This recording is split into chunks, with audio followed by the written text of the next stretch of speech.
Bismillahirrahmanirrahim. Assalamualaikum warahmatullahi wabarakatuh. Alhamdulillahirabbil alamin. Wal aqibatu lil muttaqin wala udwana illa 'alal zalimin. Subhanaka la ilma lana illa ma 'allamtana innaka antas samiul 'alim. Wa tub 'alaina innaka antat tawwabur rahim. Rabbana zidna ilma warzuqna fahma. Amin. Sama-sama kami hormati Umi Rusyana selaku orang tua kami, juga mudarah ketua yayasan daripada Mahat Labrar. Semoga Allah Subhanahu wa taala memberikan kesehatan kepada beliau, pada Abi, juga para umahat yang hadir di pertemuan kita kali ini. Mudah-mudahan dalam keadaan sehat walafiat. Semoga ditambahkan rezekinya oleh Allah Subhanahu wa taala. Semoga Allah Subhanahu wa taala memberikan eh, kebaikan untuk kita semuanya, untuk anak-anak kita, untuk semua hal yang ada dalam diri kita. Amin ya Allah ya Rabbal alamin. Hari ini kita akan membahas hadis yang ke-32. Saya rasa sudah masuk hadis ke-32. Bismillahirrahmanirrahim. An Abi Sa'id Sa'id bin Malik ibn Sinan Al-Khudri radhiyallahu anhu. Anna Rasulullah sallallahu alaihi wasallam qala la darar wa la dirar. Rawahu Ibnu Majah. Dari Abu Sa'id Sa'ad bin Malik bin Sinan Al-Khudri radhiyallahu anhu, bahwa Rasulullah sallallahu alaihi wasallam bersabda, tidak boleh memberikan mudarat tanpa disengaja ataupun disengaja. Hadis riwayat Ibnu Majah. Hadis ini hadisnya hasan. Biografi perawinya yang pertama, kalau di hadis-hadis itu kita kenalnya Abu Sa'id Al-Khudri. Jadi nama lengkap beliau adalah Abi Sa'id Sa'ad bin Malik bin Sinan. Dari sini kita tahu bahwa ayahnya namanya Malik, kakeknya namanya Sinan. Yang ternyata para umahat, ayah beliau yang namanya Malik juga seorang sahabat. Jadi sebenarnya tarodinya itu, radhiyallahu anhunya itu, cocoknya radhiyallahu anhuma, bukan radhiyallahu anhu. Kenapa anhuma? Karena anak dan ayahnya seorang sahabat. Jadi radhiyallahu anhuma. Kisah kisah ayahnya Abu Sa'id Al-Khudri juga terkenal, masyhur dan populer. Kisahnya itu ketika perang itu, ayahnya yang namanya Malik itu perang sama Rasulullah, bareng dengan Rasulullah. Ketika itu Rasulullah kena baju besi, kemudian ada rantainya itu yang mengenai pelipis beliau. Nah, pelipis beliau itu berdarah. Pelipis beliau berdarah, kemudian Malik bin Sinan mendekati Rasul, kemudian darahnya Rasul, kemudian nadangin darahnya Rasul, kemudian diseka dan dimasukkan ke mulutnya. Kata Rasulullah itu, jangan, keluarin, keluarin, keluarin Malik. Kemudian Malik bin Sinan ini enggan. Malik bin Sinan malah menelan darahnya Rasulullah SAW, telan sampai bunyi glek, sampai bunyi glek. Kemudian Rasulullah SAW bilang ke sahabat yang lain, kata Rasulullah, kalau kalian ingin melihat wajah penghuni surga, lihatlah Malik bin Sinan.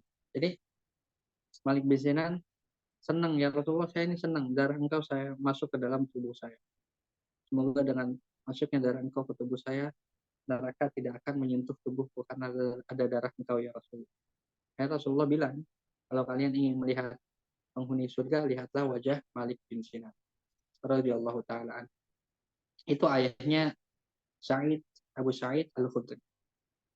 Kita beralih ke perawinya, yaitu sahabat Sa'id. Ikut berperang sama Nabi itu sebanyak 12 kali. Yang pertama kali adalah perang Khandaq. Ia terkenal sebagai pemanah yang handal. Jadi kalau di sekarang mungkin sniper gitu. Jadi sahabat Abu Sa'id itu snipernya Rasulullah, snipernya umat muslim pada saat. termasuk sosok sahabat yang hidup sederhana. Bahkan kita bilang beliau itu kekurangan karena pernah diriwayatkan sahabat Sa'id itu sering banget lapar, akhirnya ngambil beberapa batu, yang kemudian batu itu diikat satu sama lain untuk mengganjal rasa lapar daripada Sa'id Al-Khudri. Akhirnya sampai istrinya itu kesian, ayah, bahasanya ayah, pergi deh ke tempatnya Rasul. Kemarin juga ada kok orang yang lapar, kemudian ke tempatnya Rasul, dikasih makanan sama Rasulullah, buat dia sama buat anak-anaknya. Akhirnya Abu Sa'id Al-Khudri datang ke Rasulullah. Pas sampai di hadapan Rasulullah, Rasulullah itu sedang khutbah di hadapan para sahabat yang lain. Kata Rasulullah, man istagana, siapa saja orang yang merasa cukup, agnallah, Allah Subhanahu wa taala akan memperkaya dirinya. Dan barang siapa yang meninggalkan keharaman, maka Allah Subhanahu wa taala akan memberinya iffah. Iffah itu kemuliaan. Allah beri kemuliaan. Siapa orang yang ninggalin haram, maka Allah akan beri kemuliaan. Kemuliaan di dunia dia ada di mata masyarakat, juga di mata Allah Subhanahu wa taala dan di mata para malaikat. Itulah biografi singkat daripada Imam sahabat Abu Sa'id Sa'ad bin Malik bin Sinan radhiyallahu taala anhu. Dia wafat di Madinah pada tahun 74 Hijriah, usianya pada saat itu 94 tahun, meriwayatkan 1117 hadis. Kita akan langsung masuk ke matan daripada hadis. Nabi Muhammad SAW bersabda, la darar wala dirar. Bedanya apa? Darar sama dirar. Darar itu dia membahayakan orang lain tanpa ada unsur kesengajaan, namanya darar. Tidak sengaja mencelakakan orang lain, namanya darar. Yang kedua ada dirar. Dirar itu dia mencelakakan atau dia merusak, tapi ada unsur kesengajaan. Dua-duanya dilarang oleh syariat, dua-duanya dilarang oleh Rasulullah, baik disengaja atau tidak disengaja. La darar wala dirar. Contohnya misalnya gini, orang bikin apa namanya itu, polisi tidur, tapi tinggi banget. Kan pernah kejadian tuh di daerah Jakarta Utara, di mana? Jakarta Utara. Jadi polisi tidurnya ketinggian. Ini sih nggak ada unsur kesengajaan, tapi karena ketinggian akhirnya banyak yang celaka. Bahkan di berita itu ada yang merenggut korban jiwa. Jadi ini sebenarnya ngasih doror, ngasih keburukan ke orang lain walaupun tidak disengaja. Niatnya sih benar, niatnya supaya orang-orang nggak ngebut-ngebutan. Tapi kalau kayak gini caranya malah memberikan mudarat buat orang lain, bahkan bisa menimbulkan terancamnya nyawa. Maka yang kayak gini harus dihilangkan. Dan Nabi nggak boleh ngasih kerusakan buat manusia ataupun buat diri kita sendiri atau buat orang lain, sengaja atau nggak sengaja. La darar wala dirar. Jadi di sini kita dari hadis ini menegaskan bahwa di Islam itu nggak ada yang namanya balas dendam. Kalau orang berbuat buruk sama kita, kita nggak boleh berbuat buruk sama orang lain. La darar atau la dirar. Nggak boleh kita sengaja mencelakakan orang lain. Baik balas dendam ke orangnya, Ustaz. Saya kan nggak balas dendam ke orangnya, saya balas dendam ke anaknya aja atau ke hartanya aja. Hartanya ban motor saya kempesin juga sama. Nggak boleh memberikan kerusakan kepada orang lain, walaupun orang lain misalnya menjahati kita. Yang ketiga, di dalam Islam juga tidak masyhur dengan hukum karma. Nggak ada yang namanya hukum karma. Semuanya kehendak dan izin Allah Subhanahu wa taala. Contoh terdekat, la darar wala dirar itu yang baru kemarin kita rasakan adalah memakai masker. Memakai masker itu contoh la darar wala dirar. Tidak boleh memberikan mudarat ke orang lain dengan sengaja maupun tidak sengaja. Untuk mencegah diri kita, diri orang lain terhindar dari virus. Jadi yang kedua, di poin yang kedua, di sini, selain menjaga diri kita, kita juga dapat poin mematuhi aturan yang berlaku, kita juga dapat poin mendapatkan pahala. Kenapa? dapetin pahala? Karena kita ngikutin sabda Nabi Muhammad SAW, la darar wala dirar. Kita jaga diri kita juga jaga orang lain. Dengan demikian kita mengikuti ajaran Rasulullah. Kalau mengikuti ajaran Rasulullah maka mendapatkan pahala. Artinya orang yang memakai masker itu mendapatkan pahala dari Allah Subhanahu wa taala. Karena dia menerapkan konsep la darar wala dirar. Sederhananya tidak boleh memberi mudarat. Kalau tidak boleh memberi mudarat maka nggak boleh berlaku zalim. Seperti itu. Ada kaidah usul fikih yang asal muasalnya dari hadis la darar wala dirar. Apa itu kaidah usul fikihnya? Kaidah fikihnya adalah ad-dararu yuzal. Mudarat itu mesti dihilangkan, mesti dicabut ke akar-akarnya. Misalnya di daerah kampung tersebut ada satu orang yang selalu berulah, selalu bikin masalah, selalu bikin resah warga, maka karena ini membawa mudarat, mudaratnya harus dihilangkan. Jadi orang tersebut itu harus harus ditertibkan. Tertibkan itu bisa dinasehati oleh pihak berwajib, RT, RW, atau dinasehati langsung oleh polisi. Maaf, maksud saya polisi. Dilaporkan supaya apa? Supaya mudarat itu hilang, supaya tempat tinggal menjadi nyaman. Itu mudarat mesti dihilangkan. Yang kedua, ma'ubi halid darurati yuqaddaru biqadriha. Kita misalnya terpaksa untuk melakukan hal-hal yang sifatnya mudarat, hal-hal yang sifatnya buruk.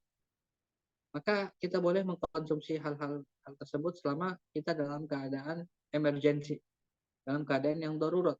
Tapi ditakar sebutuhnya aja. Misalnya gini, orang yang operasi, orang yang melakukan tindakan misalnya,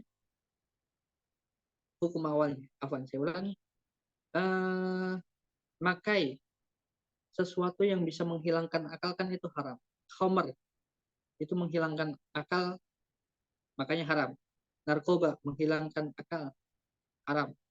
Narkotika, ganja menghilangkan akal, haram. Jadi ada obat bius yang juga menghilangkan akal. Ini mestinya juga bikin kita nggak sadar. Ini juga mestinya haram kan? Karena menghilangkan akal, menghilangkan kesadaran kita. Ini juga mestinya haram. Tapi dalam beberapa kasus, misalnya orang operasi, itu kalau nggak dibius, itu bakal sakitnya, Masya Allah. Sakit banget. Buat biasa, mungkin dia nggak bakal mau operasi. Akhirnya harus dibius. Nah, dibiusnya juga harus sesuai takarnya. Nggak boleh mentang-mentang lagi sakit, akhirnya dibius terus itu biar apa namanya, biar nggak ngerasa sakit terus-terusan gitu. Kalau ada masalah bius, kemudian ada tragedi apa dibius, kemudian nggak apa namanya lagi kesel sama orang bius biar tenang, biar relax, itu nggak boleh. Itu boleh ketika dalam keadaan darurat saja. Adapun di luar keadaan itu maka diharamkan. Kemudian yang ketiga ada yang namanya darul mafasid muqaddamun ala jalbil masalih. Menghindarkan diri dari mafsadah, dari kerusakan itu lebih diprioritaskan daripada mengambil kebaikan. Misalnya gini, ada orang mau investasi, dia hanya punya harta seluruhan rumah dia dan macam-macamnya itu 200 juta misalnya. Ini kita kasih contoh gampang aja. 200 juta dia mau investasi. Kemudian kalau 200 juta dia investasi semua, ya udah nggak punya apa-apa lagi. Dia dihadapkan ke dua pilihan. Yang pertama, kalau dia investasi 200 juta, kalau ini goal misalnya, dalam 1 bulan dia akan mendapatkan uang 1 M, berarti 5 kali lipat. Tapi kalau dia pelet, dia gagal, maka uangnya akan hilang. Kita kembali ke kaidah. Apa itu kaidahnya? Darul mafasid muqaddamun ala jalbil masalih. Menghindari keburukan itu lebih utama ketimbang mendapatkan manfaat.